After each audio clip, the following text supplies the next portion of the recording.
नमस्कार, आपका भी मध्य प्रदेश की धरती पे स्वागत है। हम कुछ बोलें इसके पहले मैं दो घटना दुखद हुई है, उसमें अपने विचार जरूर व्यक्त करना चाहूँगा। यूपी हाथरस में एक बड़ी घटना घटी, कथा पंडाल में कई लोग काल के कपाल, बाबा महाकाल की लीला है जी। मैं सभी दिवंगत आत्माओं की मोक्ष की कामना करता हूं। बाबा महाकाल सबका भला करे और शोकाकुल परिवार के प्रति संबल प्रदान करे। एक घटना हमारे इंदौर में भी हुई है, लगभग 4 लोगों की मृत्यु हुई है। फूड पॉइजनिंग का केस है। मैंने अपने मंत्री श्री तुलसी सिलावट जी को मौके पे भेजा। एक हमारे वरिष्ठ मंत्री और संसदीय कार्य मंत्री, चूंकि उनका क्षेत्र श्री कैलाश विजयवर्गीय जी भी इंदौर गए हैं। घटना की कैसे क्या हुई है इसके लिए जांच के आदेश भी मैंने जारी कर दिए हैं और उम्मीद करता हूं कि दोबारा ऐसी घटना न हो। उस संबंध में भी हम पाबंद करेंगे, लेकिन घटना हुई तो दिवंगत परिवार के प्रति मेरी सहानुभूति भी है और शोक की इस घड़ी में बाबा महाकाल सबको संबल प्रदान करे। मोहन यादव जी, आपने सहानुभूति अपनी प्रकट की। बहुत बड़ा हादसा हुआ है ये, और इसी से जुड़ी हुई एक बात मैं आपसे पूछना चाहूंगा, क्योंकि 2028 में आपके यहाँ महाकुंभ होने वाला है उज्जैन में। इसी चीज को देखते हुए आपको बहुत तैयारी करनी पड़ेगी, क्योंकि कई दफा यहां पर कुछ चीजें लापरवाही से हो जाती हैं, कुछ चीजें पहले की सोच की कमी के कारण हो जाती हैं, ऑर्गेनाइजेशन की कमी के कारण हो जाती हैं। तो अगर हम इसी से शुरुआत करें कि आपके सामने ये चुनौती है 2028 की, कि किस तरीके से आप, जिसमें करोड़ों लोगों के आने की उम्मीद है, किस तरीके से आप सोच रहे हैं, क्योंकि उसकी प्लानिंग जाहिर तौर पे आपने शुरू कर ही दी होगी, तो कैसे सोच रहे हैं? ये बात सही है कि हमारे यहाँ मध्य प्रदेश तो क्या देश में सबसे बड़े 4 मेले होते हैं।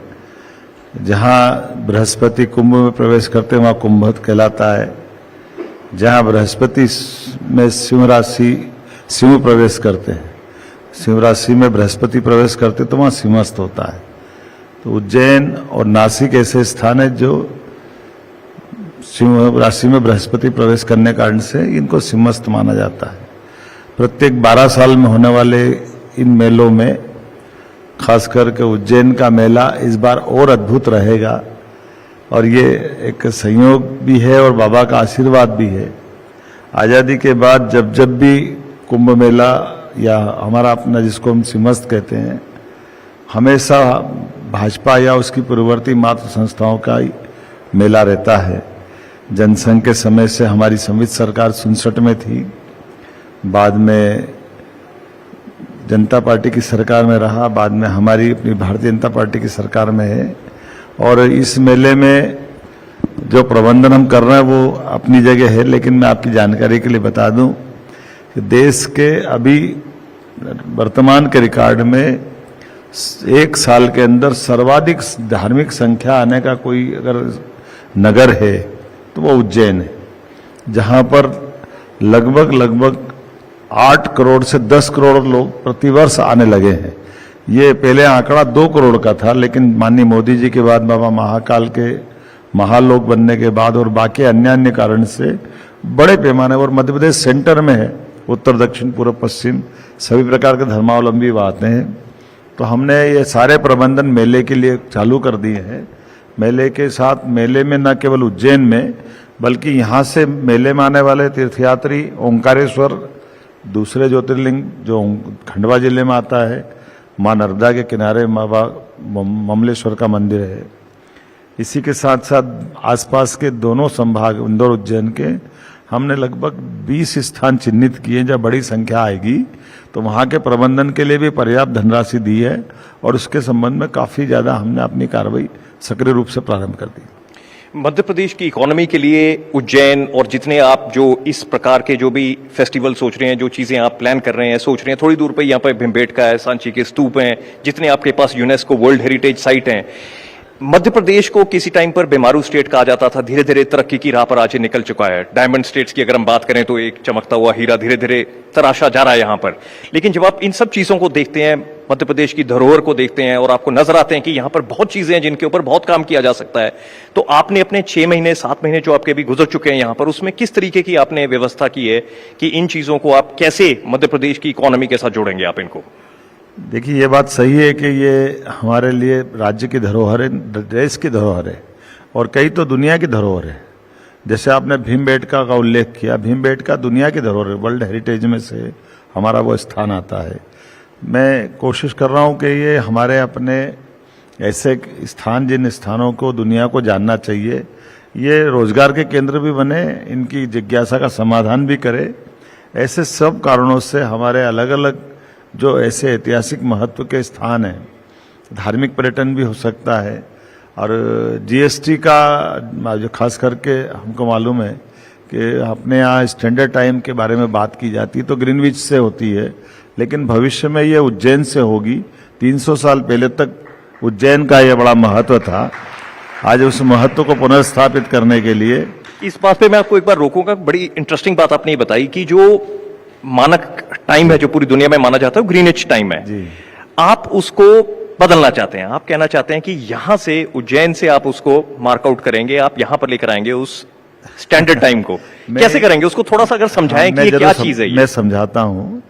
ये मेरी इच्छा और मैं कर रहा हूं ऐसा नहीं है। ये प्रकृति की रचना में पृथ्वी, हमारी गर्भगृह पृथ्वी का अगर अपन देखेंगे तो पृथ्वी अपने अक्ष से 23.26 अंश झुकी हुई है। और ये झुकी हुई अंश होने के कारण से जब से पृथ्वी की यानी सौर परिवार की स्थापना हुई, तब से पृथ्वी का सेंटर पॉइंट सदैव उज्जैन रहता आया। आज से 300 साल पहले तक दुनिया में हमेशा शुद्ध समय की गणना के लिए कोई केंद्र जाना जाता था तो वो उज्जैन जाना जाता था।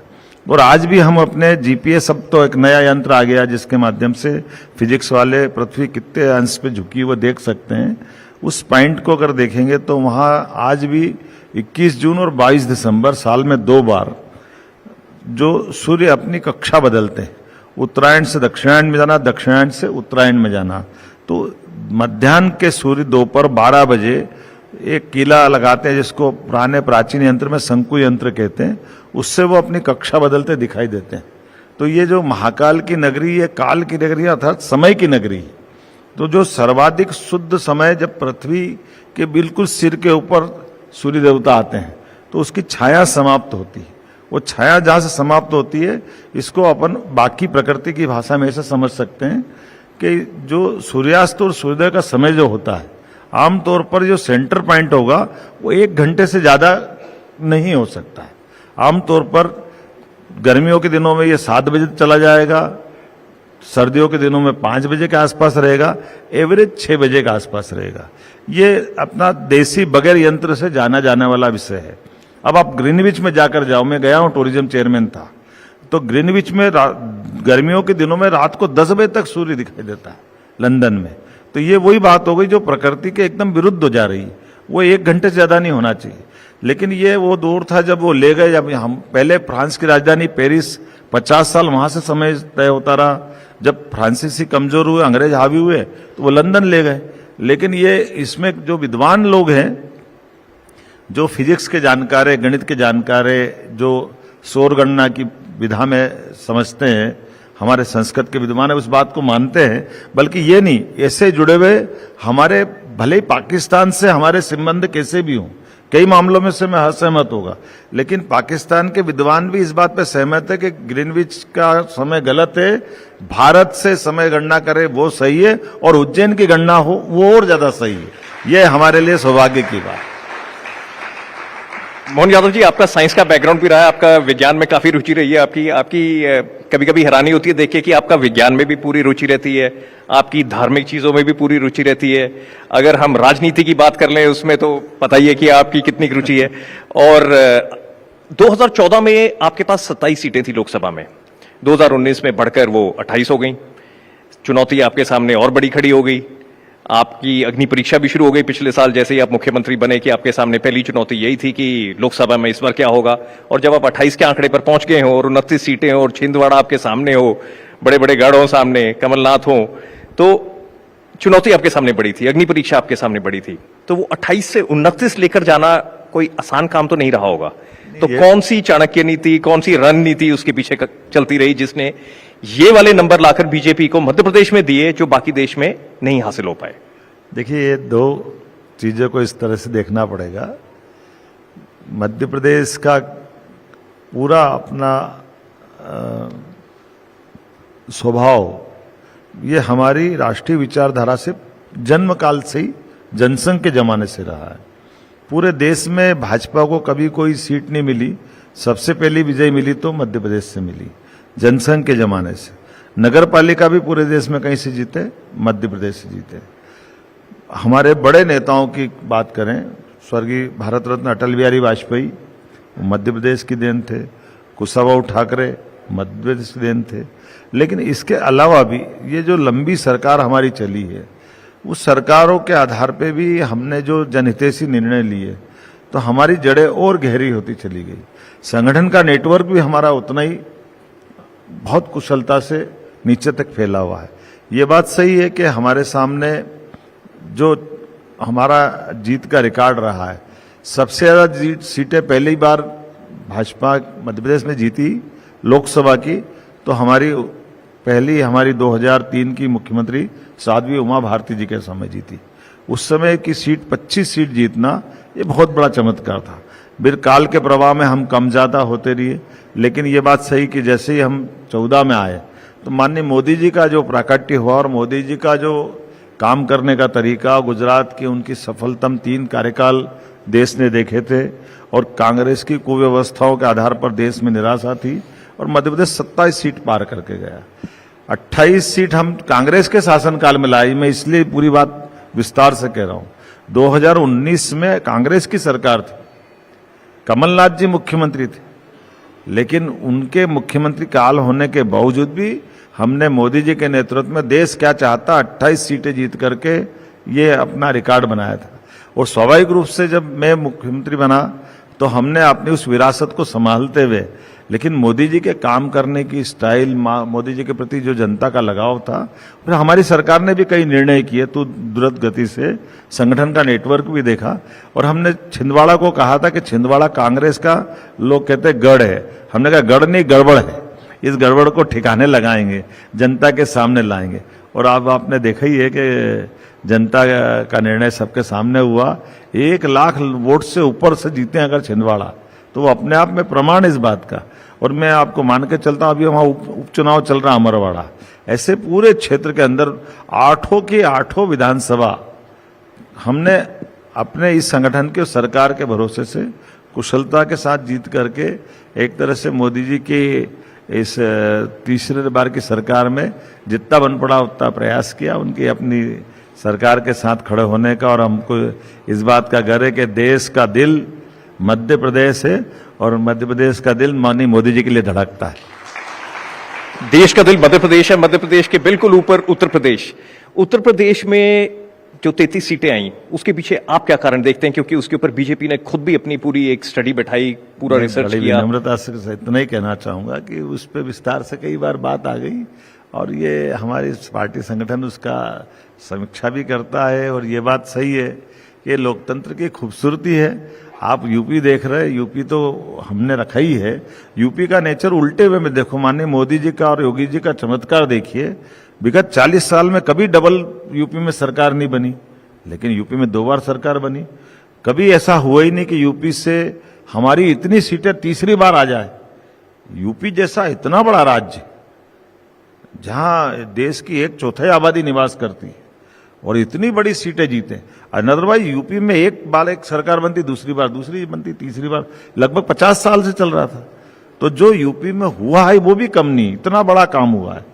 और इतने बड़े लोकतंत्र में यूपी को हमने उस स्थिति में लाया जहां हमारे साथ अभी तक समर्थन है। लेकिन आप देखिए उधर साउथ के राज्यों में, उड़ीसा, बाकी और राज्यों में, तो ये जो लोकतंत्र का ये आनंद है कि कांग्रेस सारे प्रयत्न करने के बाद भी आज वो अपनी पीठ भली थपथपा ले, लेकिन कांग्रेस भूले नहीं, कांग्रेस के शासनकाल को छीन करके भाजपा ने अपनी सरकार बनाई थी और कांग्रेस के सारे अलायंस मिलकर भी अपने उस आंकड़े पे नहीं आए जो अकेले कांग्रेस ने 2014 के पहले 2008-9 में हासिल किया था।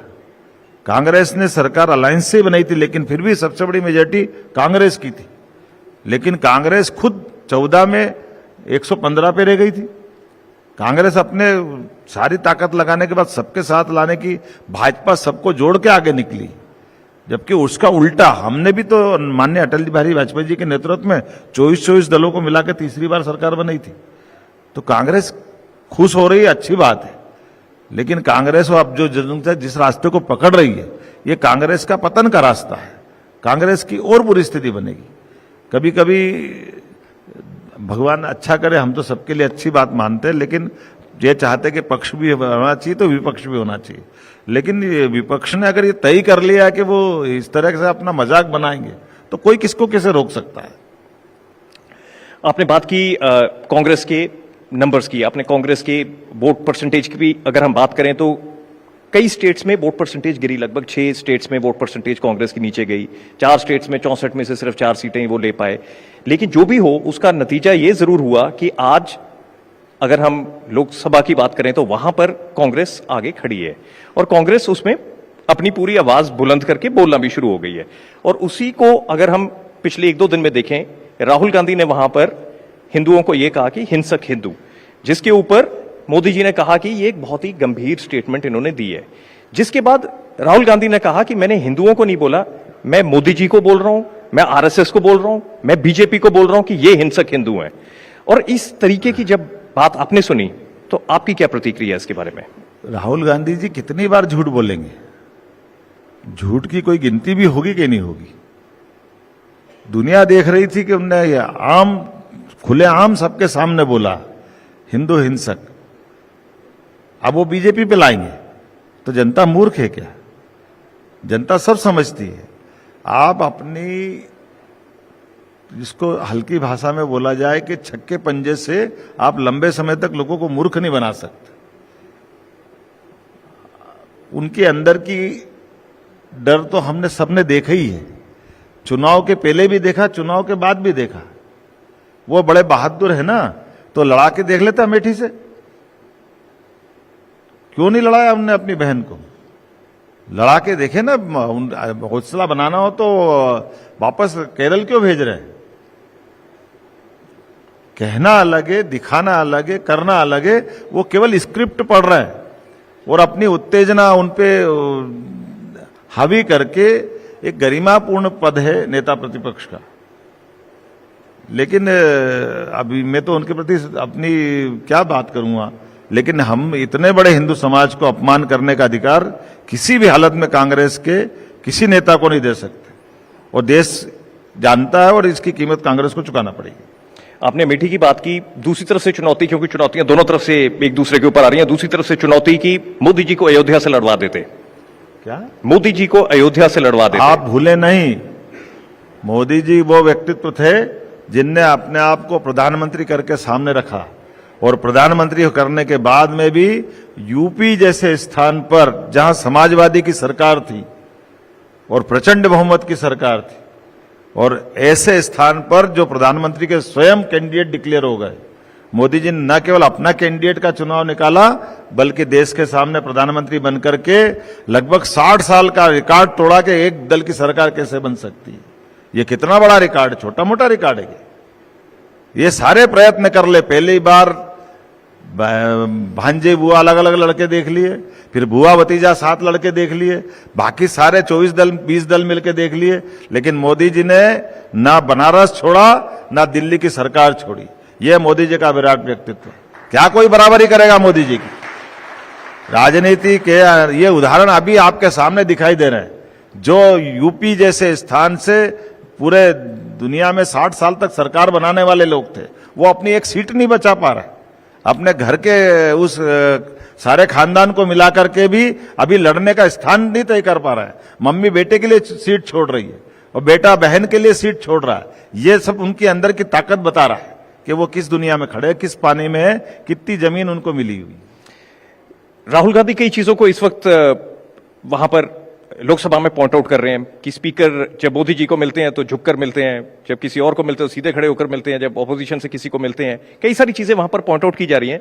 लेकिन जैसे आज हम बात कर रहे हैं न्यूज 18 इंडिया पर डायमंड स्टेट्स की, आपके लिए क्या असर पड़ेगा इस चीज का कि मध्य प्रदेश में जब आप मुख्यमंत्री बने 29 सीटें आपके पास हैं, आपको पता है कि मध्य प्रदेश के लिए हमने क्या करना है, आप उम्मीद कर रहे होंगे पूरी तरीके से कि हमारी डबल इंजन की सरकार चलेगी, यहां पर आपके पास 29 सीटें हैं, मुख्यमंत्री आप हैं, और वहां पर बहसबाजी पे बहसबाजी लोकसभा में आज देखिए, इस चीज का मैं इसको इस रूप में मानता, जैसे आपने एक शब्द अच्छा बोला, मैं उसकी प्रशंसा करता हूं। लोकसभा, विधानसभा लोकतंत्र में बहस के केंद्र है, उस बहस के स्तर को बनाए रखे, विचारों के प्रवाह को, जैसे कल मोदी जी ने कितना अच्छा उदाहरण पेश किया, इतना हल्का बोलने के बावजूद भी उतनी विनम्रता से मोदी जी ने बोला और बैठ गए। उनने उनके वो चाहते, वो दल के लोग खड़े हो जाते तो राहुल गांधी जी बोल पाते क्या? राहुल नहीं बोल पाते, लेकिन उनको बोलने का मौका दिया है। क्योंकि ये हमने आज, बल्कि आज ये कल जो नया कानून लागू हुआ आईपीसी, आप उसको पढ़ के देखिए। हमारे यहाँ राजद्रोह की भाषा के आधार पर बनने वाला प्रकरण, जिसको राजद्रोह देशद्रोह में अंतर कल भारतीय न्याय संहिता में बताया गया कि विचारों की अभिव्यक्ति के आधार पर देशद्रोह का कानून नहीं लगा सकते। ये कांग्रेस ने लगाया है वर्षों तक, आजादी के बाद से लगाकर अभी तक। हमने तो उस परंपरा का पालन किया कि विचार में उनके जो विचार आने दो, विचारों से इस दुनिया में लोकतंत्र कभी खत्म नहीं होते। नहीं, बिल्कुल ठीक। मेरा पूछने का लेकिन मतलब ये व्यवहार पे बात क्या करोगे जी, जो आप व्यवहार कर रहे हो उस व्यवहार की क्षमा मांगना पड़ेगी जी। आपको। यहाँ के संस्कार नहीं है, आप ये जो आचरण कर रहे हो, झुक के क्यों मिलते, ऐसा क्यों होता, वो क्या होता, अरे भाई ये तुम बोलने के बजाय तुम्हारे अंदर जो ध्यान में आ रहा है, आप क्या बोल रहे हो, किसको बोल रहे हो, कैसे बोल रहे हो, ये सब जनता देख रही है। और इसीलिए इस तरह की व्यवहार के कारण से ही सारे प्रयत्न करने का, जो कह रहे थे कि लिख लो 4 तारीख के बाद प्रधानमंत्री नरेंद्र मोदी प्रधानमंत्री नहीं रहेंगे, कहां गई भाषा? वो ईवीएम पे प्रश्न उठा रहे थे, ईवीएम और डीवीएम मिलकर के चुनाव का रिजल्ट बदल देंगे, केवल अपने स्वार्थ के लिए बोल रहे थे। अब उन सारी बातों का जवाब दे। प्रश्न तो अभी भी उठा रहे हैं वो ईवीएम पर कि ईवीएम के जरिए जीते, लेकिन ईवीएम को ही हम बदल देंगे और ईवीएम बंद कर देंगे। ये जिस ढंग की स्थिति बन रही है, आने वाले समय में और बुरी स्थिति में जाएंगे। क्या मतलब? इसका अर्थ ये है कि जिस चुनाव के भरोसे से वो अपना अंक बताकर जीतने वाली बात करने के बजाय पलायन की बात कर रहा है, ये कायरता की बात नहीं तो क्या हो गया? जिस रिजल्ट से दुनिया के अंदर भारत का मान सम्मान बढ़ता है, जिस निर्वाचन आयोग दुनिया में हमारी चुनाव पद्धति को देखने सीखने आ रहे हैं, वो उसको लज्जित करेंगे। कौन बर्दाश्त करेगा इसको? कोई बर्दाश्त करने वाला नहीं। सीए के ऊपर आपने एक्शन शुरू कर दिया। जो डबल इंजन की मैंने बात की कि आपकी आगे भी कई चीजें हैं जिसके ऊपर नजरें टिकी हुई है, यूनिफॉर्म सिविल कोड के ऊपर, 1 नेशन 1 इलेक्शन के ऊपर। जैसा आप इस वक्त लोकसभा में माहौल देख रहे हैं और बाकी की सारी बीजेपी की स्टेट्स हैं, मध्य प्रदेश भी जिसमें शामिल होता है, क्या आपको लगता है कि किसी तरीके से आपका जो विजन है मध्य प्रदेश का, उसके ऊपर किसी भी तरीके का कोई प्रश्न चिन्ह आपको नजर आ रहा है मौजूदा स्थिति को देखकर, या आपको लग रहा है कि नहीं, जो आप चाह रहे हैं वो होएगा मध्य प्रदेश? जो चाह रहा हो नहीं, मध्य प्रदेश की जनता जो चाहेगी होगी। सरकार जनता की मनोदशा को समझ के चले तो सरकार, अन्यथा तानाशाही है। हमको तानाशाही थोड़ी लाना है। सरकार जनता के हितों की रक्षा करते करते जनता की मनोदशा को विकास के परक एजेंडे के साथ खड़ी करके चले, यही भाजपा का सार है। भाजपा का कोई अगर एक शब्द में भाजपा के लक्ष्य को कोई पूछे तो मैं जरूर बताना चाहूंगा, वो एकमात्र लक्ष्य है भारत माता की जय। जहां जहां हमारी अपनी इन व्यवस्थाओं से भारत के पुरुषार्थ को, भारत के पराक्रम को, भारत की अच्छाइयों को, भारत के विकास पर एजेंडे को दुनिया के सामने ले जा करके, ये उदात्त भाव से ले जाने का जो भाव है, इसी को तो राष्ट्रवादी भाव कहते हैं। और इस राष्ट्रवादी भाव के लिए ही भाजपा काम कर रही है। भाजपा किसी के हराने जिताने के लिए काम नहीं कर रही। और जो भारत माता के इन कदमों पर विरोध करता है, उससे हमारा अनबन होती। आप बताइए, जो फिलिस्तीन की जय कर रहा है और आप उनको साथ बिठा रहे हो, जय फिलिस्तीन इस भारत की लोकसभा में क्या बोलकर क्या संदेश देना चाहते हो? हम फिलिस्तीन को मान्यता पे भारत में मान्यता दी है, लेकिन भारत माता की जय के साथ तो खड़ा नहीं कर सकते ना। धर्मों के आधार पर इस ढंग की बात तो नहीं कर सकते कि जब हिंदू हिंसक है।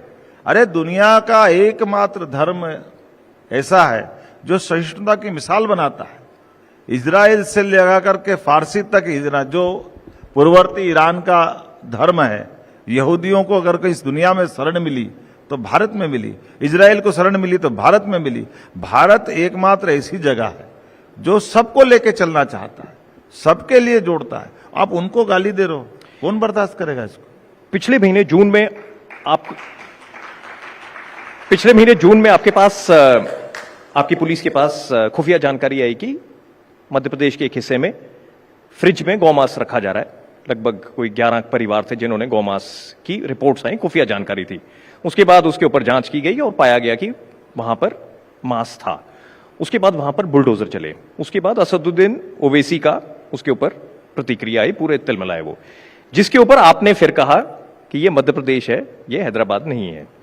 इस सारी चीज को आप कैसे देखते हैं, जहां पर यह कहा जा रहा है कि क्या इस तरीके की बुलडोजर न्याय की प्रक्रिया को किया जाना चाहिए? क्या सोचकर आपने ये किया? नहीं, आप क्या सोचते हैं इसका थोड़ा अर्ध सत्य आया सामने। पूर्ण सत्य यह है कि ये बात सत्य है कि हम सबकी आस्था है गौमाता में। बहुसंख्यक समुदाय मानता कि 33 करोड़ देवी देवता का वास गौमाता में है, और वो हमारी श्रद्धा का, आस्था का और हमारे अपनी इस कल्चर से जुड़ा हुआ एक बहुत गहरा पक्ष है जिसमें समान रूप से सबकी आस्था है। तो ऐसे में अगर कोई इन व्यवस्थाओं को जुड़ करके कानून व्यवस्था पे प्रश्न खड़ा करेगा तो सरकार हाथ पे हाथ धर के देखेगी तो नहीं। सरकार ऐसे तत्वों से निपटने में सक्षम है, इसलिए सरकार ने जो कठोर कार्रवाई शक्ति की है, सरकार ने बंदी बनाया है। अभी हमने कल कैबिनेट में कहा कि जहां गोवंश का परिवहन होगा उन वाहनों को राजसात करेंगे। अब इसमें कोई कहेगा कि आप तो किसी की गाड़ी राजसात करवा रहे हो, तो राजसात काहे के लिए हो रही है तो देखो आप। और कोई अपराधी और अवैध निर्माण करके बैठा है तो अवैध निर्माण पे जो विभाग की कार्रवाई होगी, उसमें क्या हो गया? हमारे यहाँ ये परंपरा नहीं है कि कोई बड़ा आदमी हो गया, छोटा आदमी हो गया और अब अवैध काम करेगा तो उस पर कोई कार्रवाई नहीं होगी। ये सरकार माननीय मोदी जी को आदर्श मान के चलने वाली सरकार है, इसलिए डर करके जीने से अच्छा है जिल्लत की जिंदगी से एक पल की आजादी के लिए जीना ज्यादा अच्छा है। इस मामले में कोई कॉम्प्रोमाइज करने वाले नहीं, ये डरने का सवाल नहीं हो सकता। यादव जी, आपका बैकग्राउंड बड़ा इंटरेस्टिंग रहा है। आरएसएस से आप जुड़े रहे हैं, एबीवीपी के साथ आप जुड़े रहे, डॉक्टर बनना आप चाहते थे, बीएससी आपने की, लॉ आपने किया, बिजनेस एडमिनिस्ट्रेशन आपने किया, पॉलिटिक्स में बाखूबी आप काम कर रहे हैं। तो ये सारी चीजें, और ऐसा नहीं है कि आपका कोई बचपन बड़े आराम से निकल गया, सारी चीजें आपको मिली हुई थी। वहां कई कठिनाइयां थी आपकी जो आपने जिनका सामना किया। थोड़ा सा अगर आप अपने बचपन के बारे में बताएं, और जैसा आज आप मुख्यमंत्री हैं मध्य प्रदेश के, आज हम नौकरियों की बात करते हैं, नीट परीक्षाओं की बात करते हैं, आप एक उसका उदाहरण है कि कैसे उन सब चुनौतियों के बावजूद आज आप मुख्यमंत्री हैं। कौन सी ऐसी खूबी आप अपने अंदर देखते हैं जिसने आपको इस मुकाम पर पहुंचाया? अगर आप ये युवाओं को जो नौकरियां ढूंढ रहे हैं, तलाश रहे हैं, अगर कुछ उनको कहना चाहें आप। देखिए, मैं पुरानी बात को तो अब नहीं दोहराता हूं। मैं लगभग 7 माह से मुख्यमंत्री हूं, 4 दिन बाद 8वां माह लग जाएगा। वो बातें तो पहले की आई गई सारी, और ये बात भी सही है कि मैं कोई बहुत बड़ा आदमी हूं, बहुत विलक्षण व्यक्तित्व है, ऐसा कुछ नहीं है। बहुत सामान्य जीवन जीते हुए बहुत सामान्य कार्यकर्ता हूं। और ये लोकतंत्र की खूबसूरती है कि हम में से ऐसे कई सारे लोगों को ये क्षमता है, उनको जिस दिन मौका मिलेगा वो ये सब काम करने लगेंगे। तो ये काल के प्रवाह में गंगा का प्रवाह बना रहता है, इसलिए गंगा पुजाती रहती है। ये लोकतंत्र की खूबसूरती है। हमारे जैसे कई आएंगे कई जाएंगे, लेकिन मूल भाव हमारा जो जिस जगह पे बैठे उसके प्रति पूरे समर्पित भाव से सबके हित के लिए, जिसको कहा जाए सबका साथ, सबका विकास, सबका विश्वास, सबका प्रयास, ये 4 वाक्य में पूरी दुनिया। आपने फिर भी वो बात नहीं बताई। मैं पूछना चाह रहा था, योगा डे पर आपने बड़ा कठिन योगा किया, आपने आप में कई सारी खूबियां हैं। मेरा प्रश्न फिर भी वही है कि हर कोई नहीं कर पाता जो आपने किया। तो आप अपने अंदर वो कौन सी कला या वो कौन सी ऐसी भावना देखते हैं जिससे आपको लगा कि हाँ वाकई ये चीज अगर और भी कोई करे तो वो भी बड़े मुकाम हासिल कर सकते हैं? मैंने आपसे विनम्रता के साथ कहा कि जैसा मैं हूं ऐसे बहुत लोग हैं, बस फर्क इतना है कि मेरे को आप इस चेयर पे बैठा देख रहे हो, मेरे पे लाइट पड़ रही है, मेरा डायरेक्ट प्रसारण दिख रहा हूं, तो थोड़ा सा आपके भाव से वो अलग हटके है, लेकिन मैं इसको बहुत सामान्य बात मानता हूँ, बहुत छोटी बात मानता हूँ। मेहनत जरूरी, साथ में भाग्य का इंतजार। इतना ही पर्याप्त है, उससे ज्यादा कुछ नहीं। मध्य प्रदेश की आखिरी 2-4 सवाल मैं आपसे फटाफट पूछ लूंगा क्योंकि समय भी हमारा खत्म होता जा रहा है कि मध्य प्रदेश के सामने बहुत बड़ी चुनौतियां हैं। देश का दूसरा सबसे बड़ा प्रांत है ये, जनसंख्या बहुत है, हरियाली बहुत है, जो ग्रीन कवर है वो इंडिया का सबसे ज्यादा अगर कहीं पर है तो वो मध्य प्रदेश में है। उसके बावजूद मध्य प्रदेश उस तरीके से आगे नहीं बढ़ पाया जिस तरीके से वो बढ़ सकता था। पिछले कई सालों से स्पीड आती जा रही है, रफ्तार पकड़ रहा है मध्य प्रदेश। लेकिन अगर हम बात करें कि इसको कैसे तराशोगे आप एक हीरे की तरह, अगर एक डायमंड स्टेट आप इसको कैसे बनाएंगे, तो आप क्या विजन लेकर चल रहे हैं कि आप क्या करेंगे अगले 4.5 सालों में? आपके सामने बताना चाहूंगा मध्य प्रदेश की अभी की भी स्थिति है। ग्रोथ रेट इसकी अगर आप देखो तो 25% से ज्यादा एग्रीकल्चर ग्रोथ रेट है, इंडस्ट्रियल की ग्रोथ रेट देखो तो 24% के आसपास है, पर कैपिटा आमदनी देखो तो जहां हम 7,000 से शुरू करके अब 1,25,000 एम्बुलेंस हो, जिसकी अपनी हेली सर्विसेज अपनी अंदर की इंटरस्टेट अपने धार्मिक स्थलों से लगाकर बाकी क्षेत्रों में हम लेके जा रहे हैं। इसी प्रकार से साइंस सिटी का, या मैंने आपको बताया कि हमारी अपनी जो ऐतिहासिक धरोहर है उनके मामले को लेकर के, लेकिन ये बात सत्य है कि जहां हम आए हैं वहां से आगे जाने के टारगेट रखे। तो हमारी सरकार बनने के बाद हमने तय किया है कि लगभग हम 3.5 लाख करोड़ के बजट से स्टार्ट हुए हैं, तो 5 साल बाद में चरणबद्ध रूप से 7 लाख करोड़ से ऊपर जाने वाले हैं। हमारी अपनी देश की जो कुल ग्रोथ है उस ग्रोथ में हमारा परसेंटेज डबल स्तर में जाने वाला है। तो ये बड़े टारगेट हमने लिए हैं और मुझे पूरा भरोसा है कि हम चरणबद्ध रूप से समान दृष्टि से आगे बढ़ते हुए इस टारगेट को हासिल करेंगे। मध्य प्रदेश के बारे में आपने बात की कि जो आपका विजन है कैसे आप इसको पूरा करेंगे। आप अपने खुद के, जैसे आप अभी भी आप स्माइल कर रहे हैं, मेरा आखिरी सवाल इसी को लेकर होगा कि ऐसा लगता है कई दफा आपको देखकर कि आप बड़े हंसमुख हैं और आपके हमेशा चेहरे पर स्माइल रहती है, लेकिन इसके पीछे एक बड़ा कठोर एडमिनिस्ट्रेटर भी है जिसने स्टेट को चलाना है। आपने यहाँ की ब्यूरोक्रेसी के साथ भी डील करना है, आपने यहाँ की पुलिस के साथ भी काम करना है। आपने ये एक बार पुलिस को हड़काया भी था कि जनता के और मेरे बीच में बैरियर किसी तरीके के नहीं खड़े करने। तो ब्यूरोक्रेसी और पुलिस को जब आप देखते हैं, क्योंकि जनता का उनके साथ बहुत ज्यादा सरोकार होता है, तो उसको किस तरीके से आप कोशिश कर रहे हैं कि उसमें भी कुछ बदलाव आए? जरूर वो पूरा काम करते हैं, लेकिन फिर भी कौन सी ऐसी चीजें आप कर रहे हैं कि उसमें कुछ तब्दीली हमारे को नजर आए? देखिए, ये बात बिल्कुल आपने सही कही कि ये एक मर्यादा है, एक लक्ष्मण रेखा है। आम समाज के प्रति हमारी उदारता चाहिएगी, उनके लिए सारी छूटें, वो हमारे से जैसा व्यवहार करे, जनता है उनको पूरा अधिकार है। लेकिन जितनी बड़ी पद पे हम बैठते जाएंगे उतनी ही हमारी अपने कार्य के प्रति निष्ठा, कठोरता और उस व्यवस्था के प्रति हमारा समर्पण की आवश्यकता है। मैं इस मामले में जरा भी पसंद नहीं करता हूं कि यहां ढिलाई होना चाहिए। आप जितने बड़े पद पे बैठे हो उतनी आपको सावधानी रखने की जरूरत है, उतनी अपने आप को उस तरह से ढालने की जरूरत है। जैसे बड़ा अच्छा उदाहरण है, ये कल्पना चावला वायुमंडल में प्रवेश करती है, अपने उस उड़ान से जब नीचे आते हैं तो उसके ब्लास्ट होने का कारण आपको मालूम है? ब्लास्ट होने का कारण इतना ही था कि हवा का दबाव को झेलने के लायक बना गया उनका अपना वो यान। उस यान में 1,00,000वें हिस्से से भी छोटा सा छेद था, वो महंगा पड़ गया। तो हम उस बात का सबक लेके चलते हैं कि जो जितना बड़ा रहेगा उससे उतनी गलती कम होगी, तो लंबा चलना पड़ेगा।